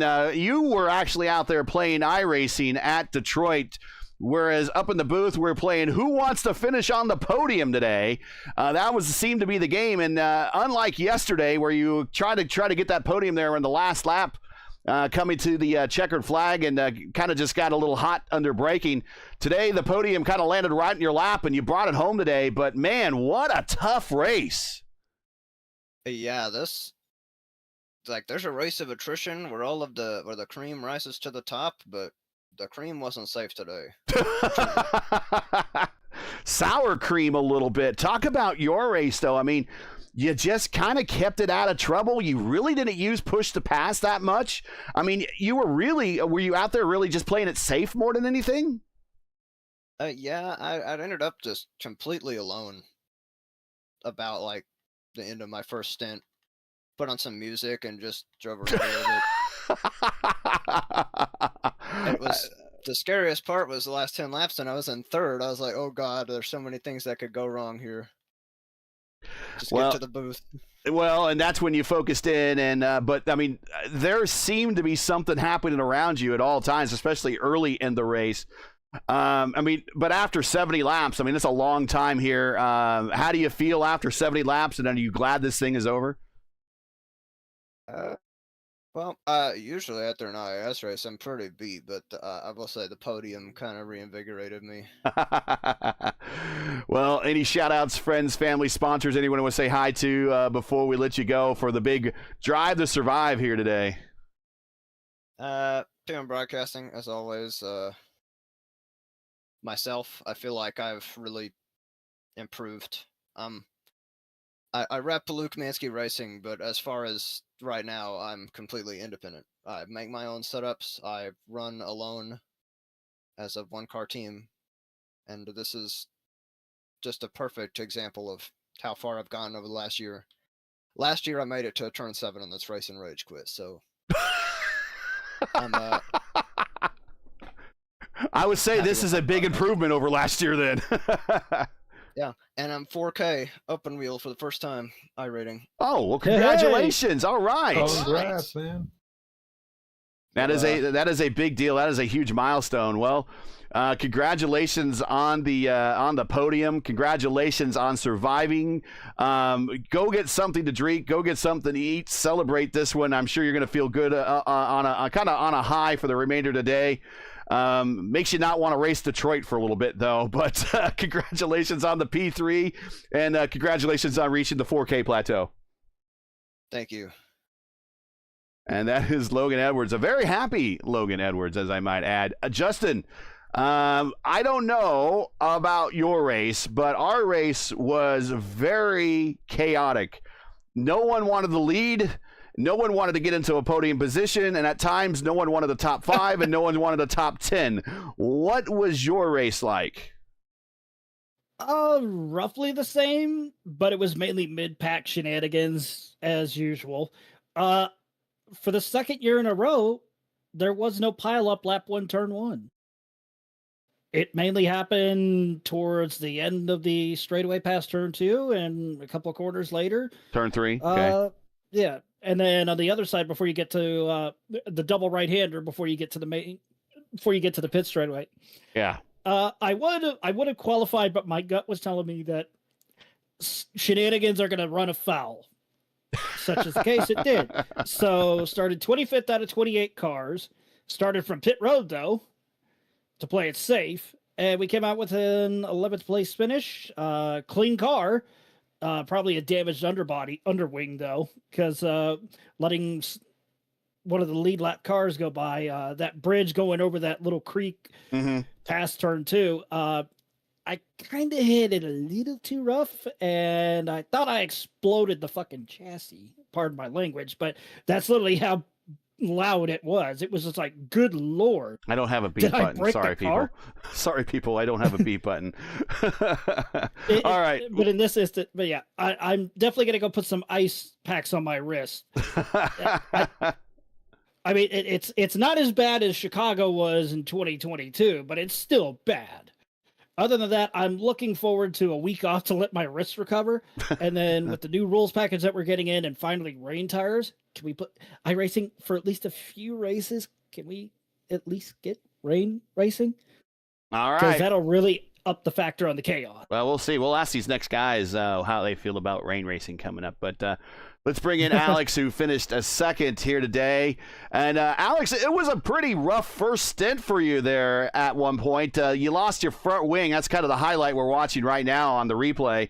But you were still turning faster laps without the front wing than a lot of the cars around you. So you still were making a lot of spots. You lasted until that pit stop, got the new front wing on. And then at that point, you kind of did a full-on attack. And one thing led to another with a lot of carnage in front of you, and you kind of picked up spot after spot, and lo and behold, it's a fiercely forward 1-2. Congratulations. Thank you so much. Thank you so much. Yeah, it was a difficult first stint for me. I wasn't expecting to have a brake check in a bit of a straight, but yeah, after losing my front wing, I had to put a bit more aggressive ARBs and brake bias to try to make the car turn a bit better. And after that, it was just push, push, and push. And in the second and third stint, it was just like pushing for my life until I see the checkered flag, because I won a P2 after seeing the 1 and 2 crashing, so I was just pushing. Well, it was a hard race. That was kind of the theme out there.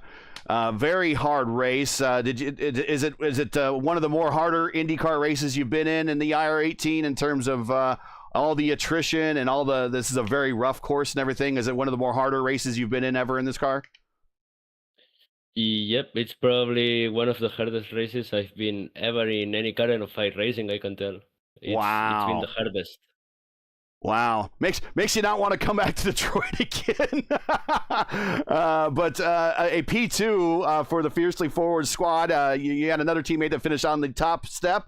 So congratulations. A great day for your team. Do you have any shout outs, any sponsors, any friends, family, or anybody you want to say hi to before we let you go?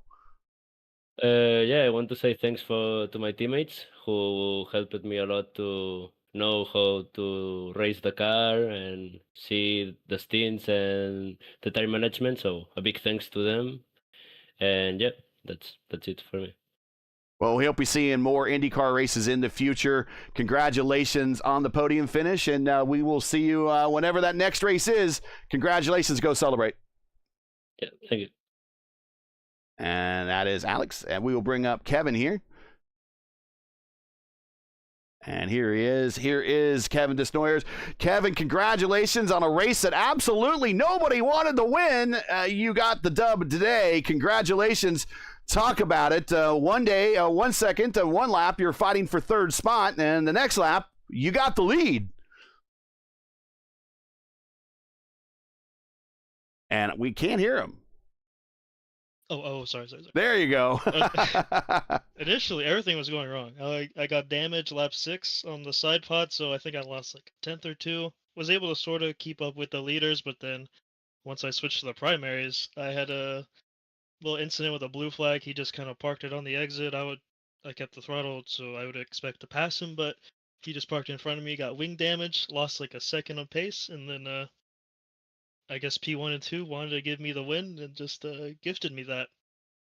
I don't know what to say. So you were, we saw, and I thought I pointed it out. I thought I saw some damage on the left side pod. So you were racing with that from pretty early in the race. Yeah. Wow. And then Okay. the second stint, I had front wing damage, which in the replay didn't look too bad. Just looked like scuff marks, but it made like turn 1 and 2 really bad, and just lost so much front grip. Well, I mean, talk about the race there at the end. 70 laps, that's a long time to complete a race around this place. And you had to be thinking, if the leaders had problems, am I going to have a problem too? Was it just double down and really focus there in that last third of the race to just limit mistakes and just bring the car home? Oh yeah, for sure. I knew I had more pace than the guy that was behind me, that I was about to be fighting coming out the pits, but yeah, I just wanted to bring it home. I didn't even expect P1 or 2 to have issues, so I was expecting P3, but just bring it home when things came together. Well, you led 23 of 71 laps, exactly pretty much an entire stint. Is that third stint was you bringing the car home. So congratulations. Fiercely Forward finishes 1 and 2 on the top 2 steps of the podium. Do you have any shout outs, any friends, any family, sponsors, anyone you want to say hi to before we let you go? I know Kevin wanted to be a little bit happier about today's race, but you got to be pretty happy, all things considered. Yeah, I'm feeling good. I wasn't sure what to expect going into this because this isn't really like a car I'm super familiar with, but I want to thank P1 Dogs because I just used that stock setup and it felt pretty good. Unfortunately, I didn't feel like I could maximize it with the damage in the race, but that was really good. Shout out to the team. Had a couple teammates in the race. Lee did good, got P2. Fortunate for Burrell. There's always next race and next update.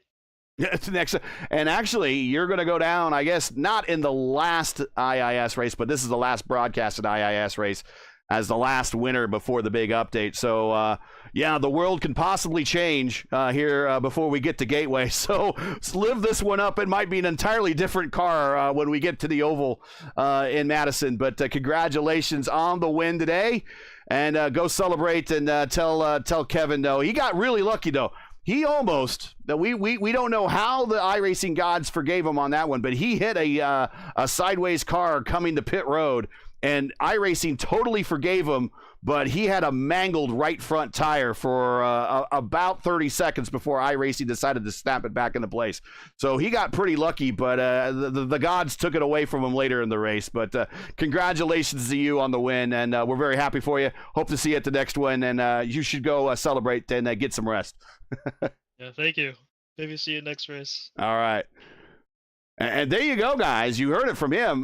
Go buy the P1 Doc setup for tomorrow's race if you want to make the tomorrow's time slot, because that's what he used to get the win here today. It's a winning setup. Yeah. So go get it, guys. Final thoughts here on a like I said, a race that really no one wanted to win, no one wanted to finish on the podium, no one wanted to finish in the top 5, and no one wanted to finish in the top 10.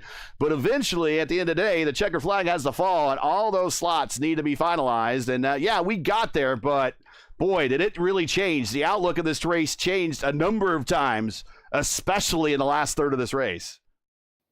Yeah, for sure. What a crazy race. I don't remember one that was as chaotic as this one. Everything happened. I mean, we did have a lull right around, I don't know, the finish of the first stint and the beginning of the second stint. It was pretty calm. But then it seems like everybody turned loose after that, and we saw action everywhere. Of course, exhaustion has to come into play, and then I imagine that a lot of the incidents that we saw had to do with that, with the loss of focus, losing a little bit of concentration, and then just the marbles, they also are part of it. We saw cars getting in them. We saw a lot of trouble everywhere, and I think at the end of the day, we ended up having like 3 cars on the lead lap and 12 cars that actually finished the race. So that was chaotic at its purest form. Out of 28 starters, only 12 seeing the checkered flag. That's crazy. But, it was a lot of fun.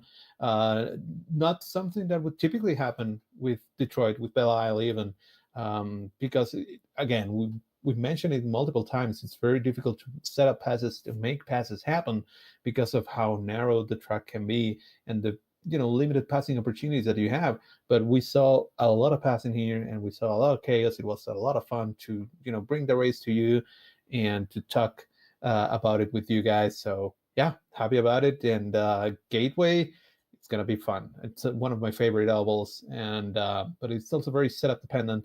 So we'll see how things shake up. Should be very fun, but we'll see. We'll be here to broadcast that. Ryan, final thoughts? Say this. Oh, go ahead, JP. I will say this. Hopefully they fix the schedule because it's going to be a night race now instead of a daytime race. Okay. Ryan, final thoughts here from Belle Isle, an oldie but a goodie, and we got a goodie today.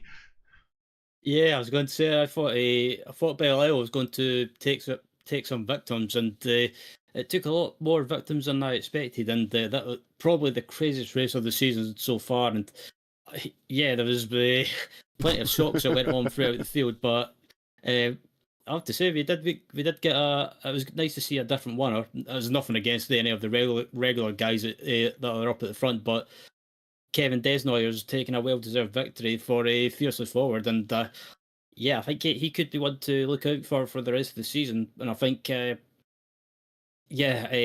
just unfortunate people like Kevin Burrell had issues, but yeah, it's just the nature of street circuits that can even claim the best of them. And also, it sounds like with Kevin and Alex, I think I should say Alex, they are fairly new. Sounds like they're fairly new to the car. So again, welcome to the IR18, and what a welcome indeed, getting a podium here at one of the hardest racetracks of them all at Detroit. So good to have them here in the series, and look forward to seeing more from them in the future when we go to our next track, which is actually, guys, because we don't have an Indy 500 in terms of 500 miles, we did 500 kilometers. Next week's race is 2 weeks from now, actually, at Gateway, will be the longest race of the season.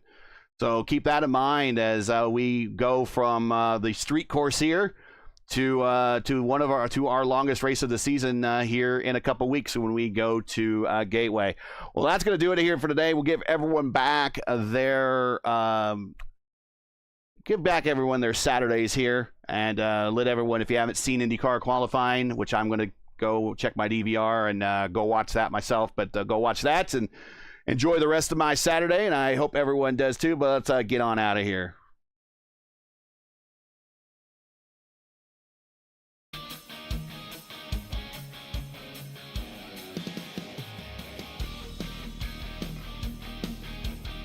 So that's it for today. Once again, your podium from Belle Isle in Detroit. Well, that is Kevin Desnoyers, your winner today. Alex Nogue, hope I get saying that right, and Logan Edwards getting the podium that escaped him from yesterday's open race. Join us again in 2 weeks on Saturday, June 14th at 2 p.m. Eastern time for round 8 of the 2025 campaign as the teams and drivers head on over to St. Louis to visit Worldwide Technology Raceway at Gateway for our longest race of the season. Again, coverage starts at 2 p.m. Eastern time. Again, it's 2:00 p.m. Eastern. As always, for the correct broadcast time in your area, you can find everything right here at YouTube at youtube.com/@P1 Broadcasting. Hey, we love bringing these races to you, but not easy. Require time and money to produce. If you'd share our passion for the sport of IndyCar and you enjoyed our coverage of the IndyCar iRacing Series, please take time to visit our GoFundMe page. The link is in the description, and donate to our 2025 broadcast fund. We realize times are tough, so any contribution would be greatly appreciated. We thank you for watching and making this part of your YouTube viewing during NTT IndyCar race weeks. Now, as you know, the YouTube algorithm game is not easy, so please help support P1 with the weekly grind. Leave a comment below to let us know your thought on today's race. If you enjoyed today's coverage, support us by smashing like in the video. If you're new, click subscribe, and while you're at it, hit the bell for weekly reminders so don't miss out on more of other P1's other iRacing programming, including our inaugural P1 600 from Michigan International Speedway next Saturday, 2 p.m. Eastern time. Catch some of the best IndyCar drivers that iRacing can offer as they tackle the high banks of Michigan in an all-out effort to take Murph's money. That's right, we're taking Murph's money. So who will get the big check? Find out next week right here on P1. P1's IndyCar iRacing Series Saturday top split coverage presented to you by 4D Racewear. Check out their line of made-for-sim racing gloves, shoes, and apparel. Visit them today at 4draceware.com or click on the link in the stream description. Track cams for this race are provided by Whiplash Sim Cams to get the most out of your iRacing experience with Whiplash. To learn more about Whiplash, like them on Facebook or follow them on X and Instagram. The links you need are in the description. For business inquiries, to learn more about P1 and what we do, like us on Facebook. You can follow us on X and Instagram, and you can follow all of our social links also on Linktree. All the links you need are in the description. So, for El Patron, Antonio Estrada, for Ryan Skywalker, for JP, everyone here at P1 and 4D Racewear, I'm Gary Gatto saying to all, thanks for watching, and to all of our men and women serving in the military and as first responders, Godspeed, God bless, and come home safe. Make sure to catch the real stars and cars of the NTT IndyCar Series this Sunday, June 1st. That's tomorrow at 12:30 p.m. Eastern Time on Fox for the Chevrolet Detroit Grand Prix. Follow all the action on your local Fox affiliate. You can also watch on the Fox app. And you can also watch and listen on the IndyCar Live app outside of America, or just join Mark James and the gang on IndyCar Radio on Sirius XM Channel 215 for all the action. Be sure to check your local listings for the correct broadcast times and station in your area. You can catch us again in 2 weeks at Gateway for the next race of the IndyCar iRacing Series Saturday Top Split, presented by 4D Racewear, and it's all on P1. Go Pacers, beat the Knicks. Good night.